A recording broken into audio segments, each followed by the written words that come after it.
Nina ka video kenjagala okusharingako namwe olunaku olwaliro mwena aba subscribinga ku YouTube channel eno. Bw'oba tewa subscribinga ka video kaneeno togenda kukalaba ate nga bambi ka video kaneeno ka makulu nnyo kayigiriza nnyo osanga kasobola n'okutaasa at any point or at any time. Kyovula bato bagamba bw'oba omaze subscribinga twala obudde okwate ku kadde tekyetaagisa time nene obeerenga akadako kagenda kuyambako video zonna zetteekayo obeerenga oziraba. Akatapike ngenda obaterawo ka mwana muwala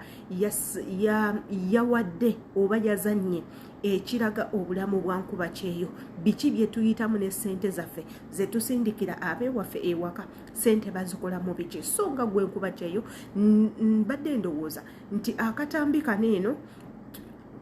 bw'oba okalabye kagenda kubanga kakolera nnyo kubanga picture eri egenda okuba mu katambika neeno esobola okuyambako ku ki ekigenda okujja mu maaso ate otya bw'osobola okukyewala osobola okukyewala nga weeyambisa akatambi kano kennyini. Yenze Sheila Adita subscribinga ku YouTube channel yaffe eno bw'oba tewa subscribinga kwata ku kadde bw'oba omaze subscribinga akadde ako kagenda kuyamba nti video zonna ze tuteekayo zigenda kubanga zikutuukako bulungi nnyo gwe omwagalwa ate era mbatumirako mu nsi yonna yonna gye musinzira kubanga mulaba video zange abali e Saudi Arabia, Jordan, Qatar, Oman, abali e Uganda, Kenya, Tanzania nammwe mwebale nnyo kubanga mutwekuumirako.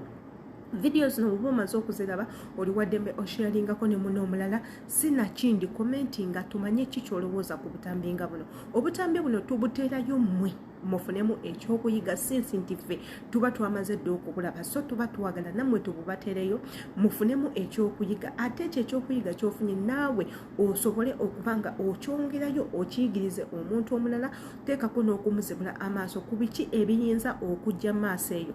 bw'aba tataddeeyo mu mutima kwegendereza. Katugendako mu katambi kendi mu kwogerako tuddemu tukekkaanye ate era tukakubeko empawa. Sente zonna ze nasindika. Kinandi kyekisenge ekyo master bedroom.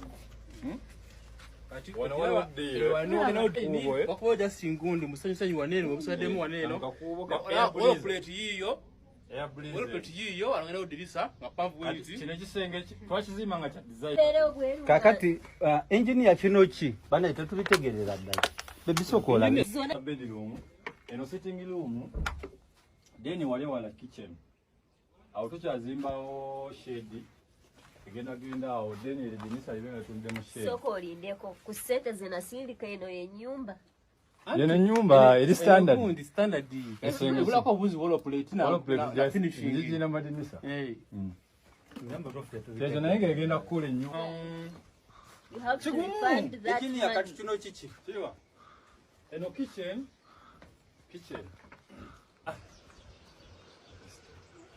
eno kitchen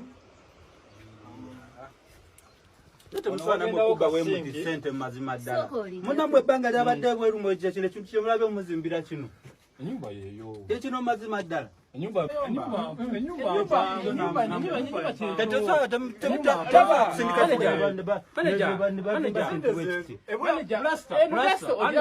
Plaza yatereza ku. Plaza nilanji. Wakati unasika kwa plaza na temuta ne mwate kuzimba kintu. Tetwayagala kukola kintu kiri unique. Twayagala tukole ekintu nga kiri standard. Wano olaba kana akakodyo. Olaba kino ekisenge kino kino ekisenge west nekikola mu erinnya design yaliwa engineer uno ene design before man uno engineer kati kankubira abasirikale so ne nawe bossi ebintu plaster you then in case nga waliwo gundi temusobola kutumanya oba ennyumba ekutte omulira temusobola kutumanya leta nyabo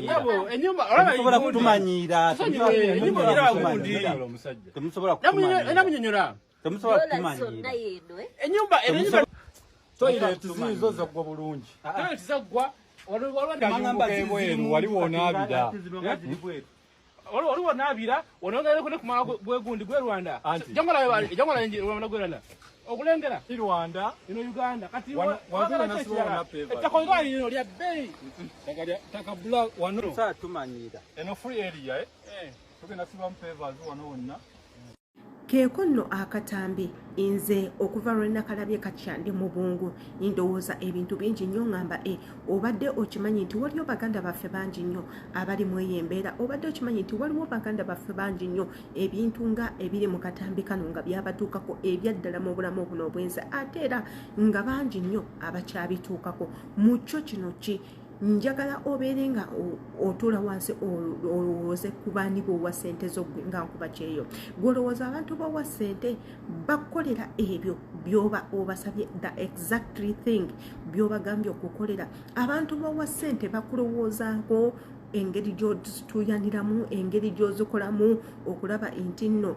okulaakulanya obulamu bwo ye abantu b'oweereza ssente bakwagaliza ove mu mbeera eyo embi oba bakwagala kubanga oli wamu awo ebintu ebyo tuula nnyo obyebuuze ate era bw'omala okubyebuuza weddemu omanye ki ky'oyinza okubanga okola oba ki ky'oyinza okuzzaako Nkubakyeyo bangi nnyo bagudde nnyo mu ebyo ebizibu by the way ako tetukatwala kuba nti kazannyo buzannyo aweeva kasobola okuba nga kazannyo naye akazannyo ako kalaze pikica entuufu ebintu ebituufu ebi happeninga in real life obutaminga obwo mumanyi okubuyitako ne butabuwabudde ne mwerabira nti nno banange kisobola okutuukako at any time nze nina omuntu gwe mmanyi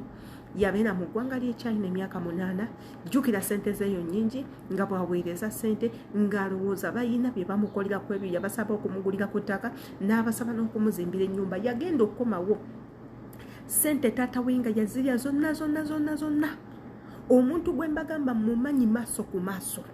kyali wange maaso ku maaso mwana wa bulenzi ssente zonna nga kitaawe yazirya kitaawe amuzaala ssente nga yazirya naye jjukira ensi omwana ono gy'anoonyezaamu ssente gy'abadde anoonyerezaamu ssente yamuzira omungi ennyo obunnyogovu bungi okufaako obufi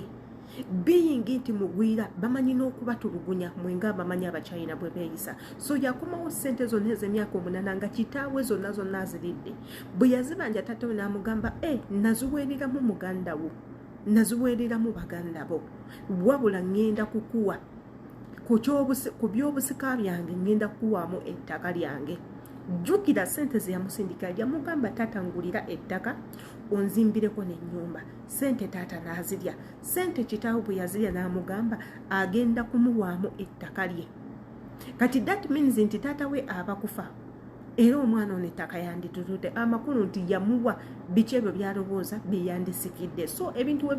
bitutuukako naye olina kukola otya tusiba tubagamba nti monitoringa ssente z'owa abantu